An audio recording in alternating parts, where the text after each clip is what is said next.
రాత్రి వేళ తిరుగుతున్నావు సెంటర్లో పడి ఏంటి నీ బాధ? అయ్యా ఎవరు అబ్బాయి వీడు?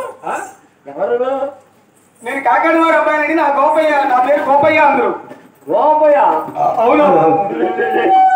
మీరు నువ్వు ఉత్తరాలు పెట్టి గోపయ్య ఎప్పుడు వచ్చావు? రాత్రి వచ్చానండి. ఇంటి దగ్గర అంతా బాగున్నారా? అందరూ బాగానే ఉన్నారు.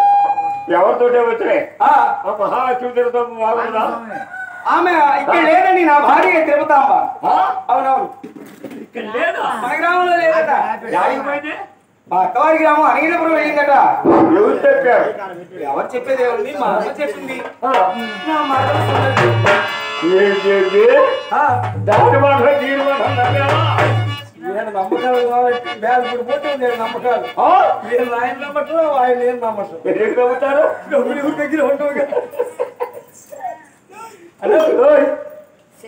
ఎందుకు మా అమ్మతో అబద్ధం చెప్పదు అసలు. ఎందుకు అబద్ధం చెప్పదాయా? ఒక బజారు పోతే 7 బజార్లు టిఫిన్ తీసుకొని మరదలు కూడా అసలు అబద్ధం లేదు. నీ బజార్ తక్కువదా? ఒక ఊరు పోతే 7 ఛార్జీ లేకుండా తిరిగొస్తా. ఏమిటో ఈ మాటలు అర్థం కావట్లేదు ఆయన. ఏమిటి పాక కనపడదు చూడు. మిణుకు మిణుకుంటూ బాగా కనిపిస్తుంది. పక్కనే ఉంటుంది చూడు, 2 ఉందండి. పాకాలో శ్రీలక్ష్మి తిరుగు వారికి 7 గోళ్ళు ఊడిపోయి సీమో రక్తంతో రోషంతో ఆ మహాలక్ష్మి తిరుగుతూ బ్రతకదయ్యా. ఏమైంది ఆ కుర్చీగా సంపాదించేమో.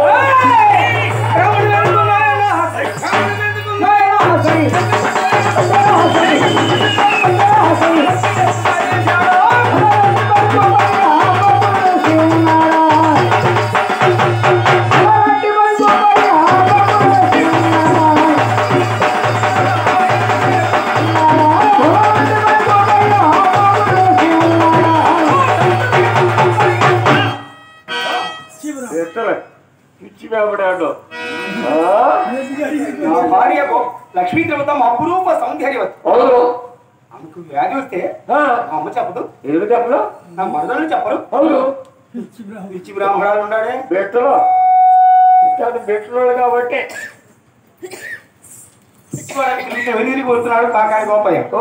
అట్టి సమయంలో అడవిలో వచ్చినటువంటి కళ గుర్తొచ్చింది. అడవిలో నాకు వచ్చినటువంటి కళ, ఈ బ్రాహ్మణుడు చెప్పిన మాటలు ఒకే విధంగా కనిపిస్తున్నాయి. ఏమైంది? ఆ ఏటికట్టకి వెళ్ళినట్టయితే అన్న అసలు నిజానిజాలు తేలినటువంటి ఆ గోపయ్య ఆ చుట్టుపొడిచే సమయంలో చీకటి రాములది తెల్లవారుజామున. అదే సమయంలో ఏ ఏటికట్ట దగ్గర ఏటికట్టకు వచ్చాడు. అట్టి సమయంలో లక్ష్మీ దేవత ఉంటారు. ఎలా ఉంటుందయ్యా? సీము రక్తం ధారణ కాల్చి ఎళ్ళు గోళ్ళు ఊడిపోయి ఉన్నటువంటి లక్ష్మీ దేవత ఒక పుట్టు మాదిరిగా పడుకున్నదట. 7 ఆకుల తాటాకుల పాట. అయ్యయ్యో ఈమెనా?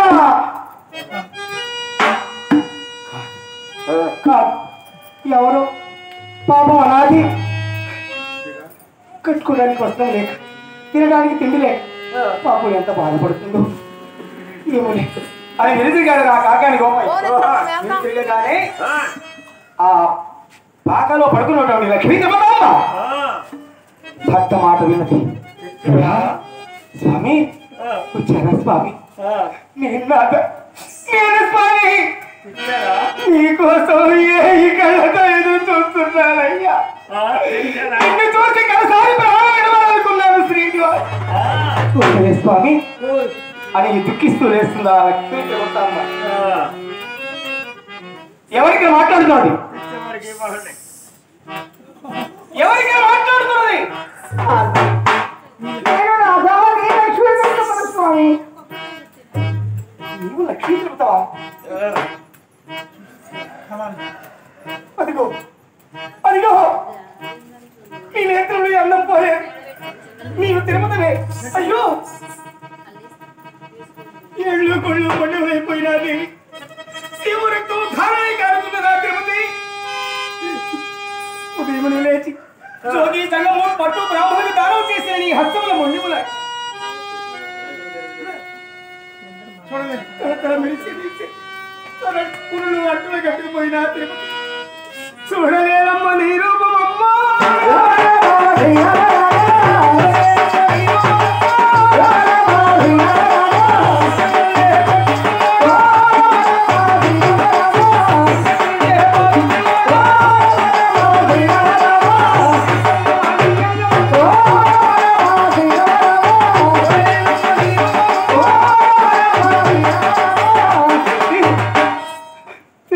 తిండి పెట్టక కట్టుకోవడానికి వస్తావు ఇక ఏంటి కట్ట నా నాథలా పడేశారా తిరుపతి నిన్ను తిరుపతి నా దుర్మార్గులు పదహారు పంచి చుట్టుకొని స్వామి చీరలు పులిసి ఆ ఏట్లు పెట్టి నీ వస్తాను స్వామి భర్తకు భార్య చేయాలి కానీ భార్యకు భర్త చేరుతుంది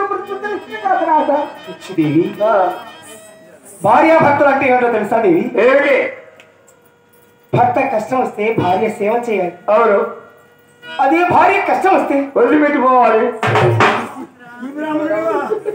అదేం కాదన్నయ్య భర్త కూడా భార్యకు సేవ చేయాలి అప్పుడే అన్యోన్యం కలిగినటువంటి దంపతులు అంటారు ఆ లక్ష్మీ ద్రవతమ్మ ఎప్పుడైతే ఆ గోపయ్య స్వామికి ఇచ్చినటువంటి ఆ ఉత్తరాయణం తీసుకురా కట్టుకొని ఆ చీర ఎప్పుడైతే ఇచ్చినదో మూల్యంగా తీసుకున్నాడు కాకాడి గోపయ్య లక్ష్మీ ద్రవతమ్మ తన చీరను తీసుకుని ఏటి గట్ట దాపుకు వెళ్ళి ఆ ఏట్లో సౌడు సున్నం తీసుకున్నటువంటి గోపయ్య భార్య మీద ప్రేమ గల గోపయ్య భార్య చీర ఉత్తగా సాగాడు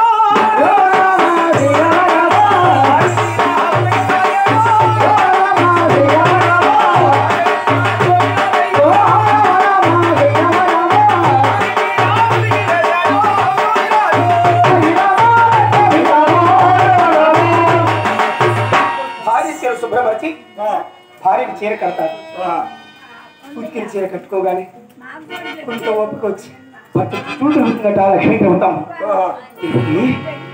ఇది నాడు నుండి నీకు భోజనం లేదు ఇదిగో 7 జీతగాళ్లకు 6 తమ్ములకు సత్యనారాయణ మూటలు కట్టి పంపించారు తిరుపతి భార్యను అన్యోన్యంగా తీసుకున్నటువంటి కాకాని గోపయ్య ఆ భార్య తన తొడయను కూర్చొని పెట్టుకుని గోపయ్య స్వామి ఏం చేస్తున్నాడయ్యా అన్నమైన తినిపించుతాడు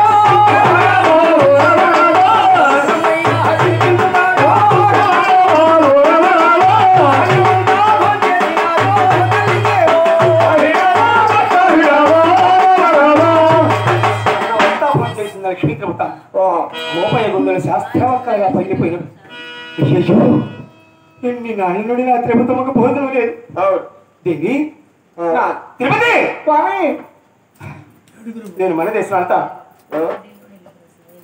మనకు వచ్చే భాగం 6 తమ్ముడికి భాగాలు ఇచ్చేస్తాను మనకి మిగిలిన భాగం ఉంటుంది ఆ భాగాన్ని ఖర్చు పెట్టి నీ వ్యాధి నయం చేపిస్తాను నేను వచ్చేంత వరకు కూడా ఈ పాకెట్ అంటే పడుకోది స్వామి ఇక్కడ జాగ్రత్తగా ఉండవాలి స్వామి దేవి ఉత్తరాది వెనుకలు పెడతావా పొద్దున దృష్టి వెలుగుస్తున్నాను కలగన్నాను అవును సాక్షిగా చూస్తున్నాను తిరుపతి స్వామి మా ఉత్తరాది వెని భూముల్లో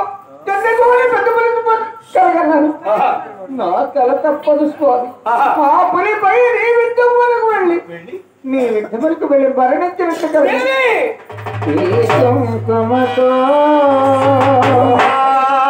రాజులతో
శ్రీనివాసుని ధ్యానించాడు. స్వామి వెళ్ళిపోతున్నారా అయ్యా? వెళ్ళిపోతున్నావా స్వామి? నా కళలు తప్పవు నాథా. కుష్టి వ్యాధి వస్తుందని కలగన్నాను, సాక్షాత్తు చూస్తున్నాను. శ్రీనివాస ఆ గోపాల స్వామి వెళ్తున్న చూసి కనిపించినంత లెక్క చూసి నాథా నీకు నాకు ఆఖరి చూపు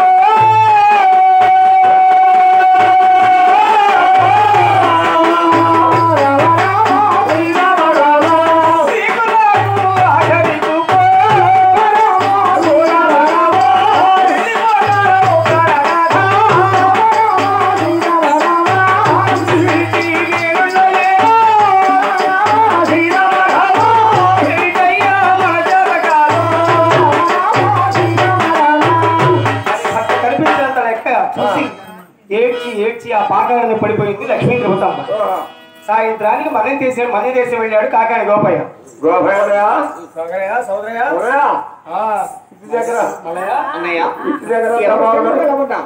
మా అమ్మ లక్ష్మీ తిరుపతమ్మ ఎలా ఉన్నది? ఇంటి వద్ద పరిస్థితి నేను ఏమని చెప్పన్నా? అదేమిటన్నా ఎలా ఉన్నావు? తిరుపతమ్మ సంగతి నేనేమని చెప్పండ్రా? ఏం జరిగిందన్నయ్య? 7 మేడలు కట్టించి కోటేశ్వరం అని పెంచుకున్నాం. మీ అమ్మ వచ్చిన తర్వాత తిండి పెట్టి ఏంటి గంటల పాక వేసి పాకాలో పడవేశారు లక్ష్మీ తిరుపతమ్మ. ఏమిటన్నయ్య? తిరుపతమ్మకు కుర్చీ కుష్టి వ్యాధి రూపం మా అమ్మని ఎలా వదిలిపెట్టడానికి ఉండే నీకు మనసు అన్నయ్య. మనం వెళ్ళిన దాకా ఉంటుందో ఉండదో అని కూడా అలా భయం వేస్తుంది అన్నయ్య. మన గోవులు దొరుకుతుంది, ఇప్పుడే గృహానికి వెళ్ళిపోతుంది అన్నయ్య. అమ్మని చూడాలి, ఏమిటని ఆలోచిస్తున్నావు మల్లయ్య. అన్నయ్య నిన్న తిరుపతమ్మను చూద్దామని హడావుడిగా పరిగెడుతూ వెళ్ళాను. ఈనాడు కూడా మళ్ళీ గోవులు తోలుకొద్దామని పరిగెడుతూ వచ్చాను. శరీరం అంతా అలసినట్లుంది. ఈ రాత్రికి పడుకోండి, రేపు తెల్లవారుజామునే లేచి మన గోవులు తరలించుకొని వెళదాం అన్నారు. కొమ్మల మంచి ఎక్కారు, చేతగాళ్ళు అందరూ పడుకున్నారు. మీరు హాయిగా నిద్రిస్తున్నారు, అలసి సొలసి నిద్రిస్తున్నాడు కాకాని గోపయ్య. అట్టి సమయం ఎవరు చూశారయ్యా? ఎవరు? 7 కొండల్లో ఉన్న శ్రీనివాసుడు.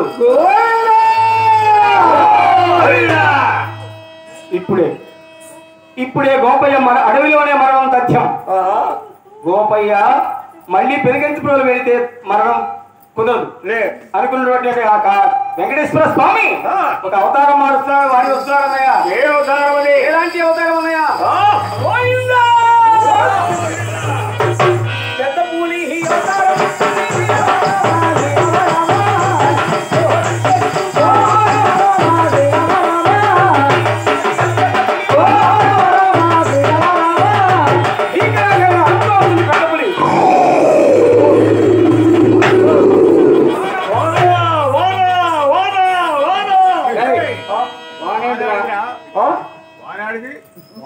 వానేదిరా వాన వాన వాన అని వానేదిరా వాన వాన అని ఈ పులి పొట్ల మీద తిరిగే పులియాలు ఉంటాయి.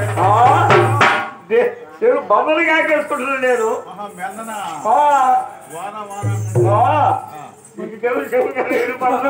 వాన వాన వాన అంటుంది కదా, వానేందుకు ఇంకా ప్రోగ్రాం కూడా అయిపోయింది కదా అని ఇంకేం వానలే. నువ్వు బతికితే చాలా అతను బతకొద్దు. బతికేదేందా? నా వాన గురించి బతుకుతారా? మరి ఏంటనుకున్నావు? పట్టణం ఎట్లా పడుతుంది అనుకున్నావు? గురిస్తేనే ఏ నీళ్ళు కట్టుకోవచ్చుగా? నీళ్లు ఉన్నాయా? నీళ్లు ఉన్నాయా? అక్కడ 16 ఎకరాలు మొత్తం 30 రేతులు కూడా పోతున్నాం అన్నయ్య. ఎవరు ఆలోచించారన్నయ్య పెద్ద పులి ఎరుపును? గోపరావు లేదు, గోపయ్య అలసి సలసి నిద్రిస్తున్నారు. జీతగాళ్ళు కూడా నిద్రిస్తున్నారు. డబ్బులు అందరూ నిద్ర అవస్థలో ఉన్నారన్నయ్య. ఒక్కరే ఆలోచించారు ఆ జనిగో వరకును. ఎవరు?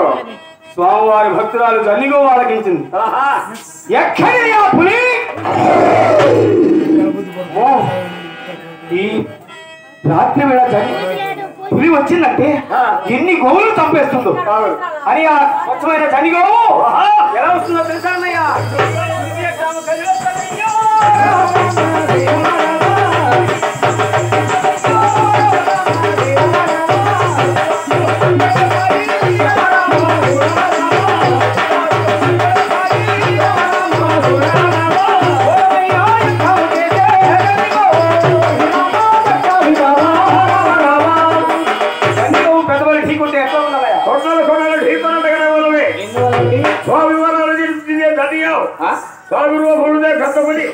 భక్తులకు భగవంతుడు కూడా కలగలా అని ఎప్పుడైతే ఆ పెద్ద పుల్లు పొడిచిందో ప్రాణాలు కోల్పోయింది కాబట్టి చనిపోయింది కదా అని వెనకమాలగా వెళ్ళిపోతుంది. పడిపోయిన పెద్ద పుల్లు ఏ విధంగా ఉందో ఎలా వస్తుందండి?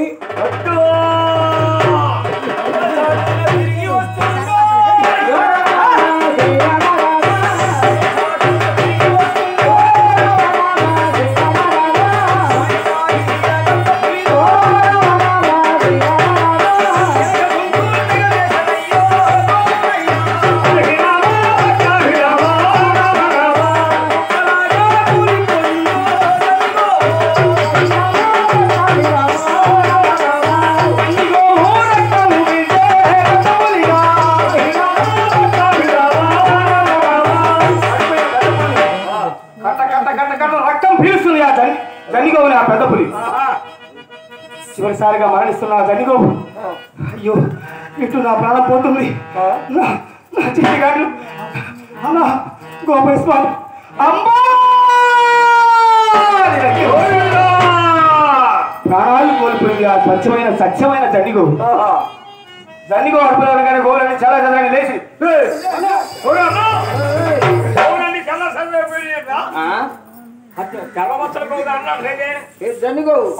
అన్నయ్యతో చూడాలి వీళ్ళు ఒకరన్నయ్య అన్నయ్య అన్నయ్య 7 ఉత్తలు గోవులు కనిపిస్తాయి కానీ మన బుజ్జి కొమ్మలు చదువు కనిపించలేదు అన్నయ్య. ఆ ప్రాంతం మధ్య తిరిగాము. మల్లయ్య అన్నయ్య నువ్వు చిన్నవాడివి ఇన్ని నాడు నుండి అడవిలో ఉంటున్నాం. ఏ ఒక్కరోజైనా మనకి ఆపద సంభవించినదా? లేదన్నయ్య. అందుకే శ్రీనివాసే ఉన్నాడు. అయినా దాహం కోసం తిరుగుతా ఉంటుంది. దాహం కోసం లేదన్నయ్య. లేక మీరిద్దరు ఆ చెరువు పక్కన నేను ఒక్కటి ఇటు వస్తా. దాహానికి పోయా అన్నా. గోపయ్య అంటే ఎలా ఉంటాడో తెలుసా అన్నయ్య? ఎలా చూడు ఆయన వర్ణం ఎలా ఉంటుందో తెలుసా? ఆయన రూపము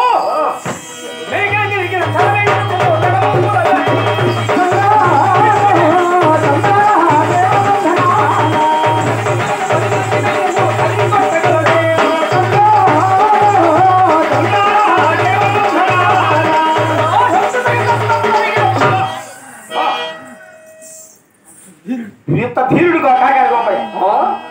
ఒక్కడే వస్తున్నాడు. గోపయ్య వచ్చే మార్గంలో పడుకున్నది ఆ జనిగోవు. అమ్మా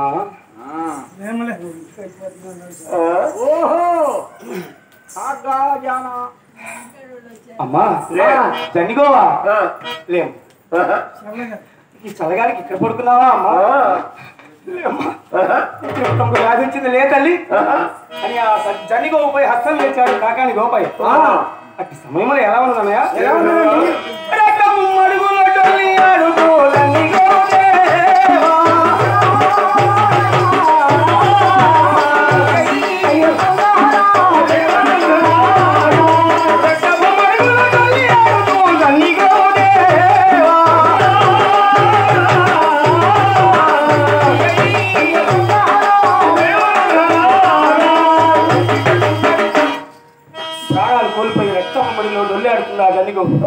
చనిపోయి అస్తం వేసిన కాకాడి గోపయ్య దుఃఖిస్తూ ఉన్నాడు. అమ్మా నీవు రాకముందు మాకు తింటానికి తిండి లేదే జనిగోవా అని దుఃఖిస్తున్నాడు. దుఃఖిస్తుంటే గోపయ్య గుర్తున్నటువంటి ఎవరు అన్నారు తెలుసా అన్నయ్య? ఎవరు? పొదల చాటున పడుకున్న పెద్ద పులి ఉన్నది.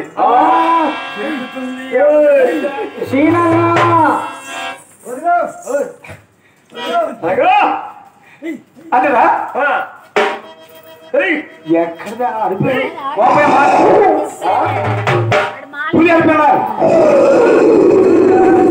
ఎక్కడికన్నా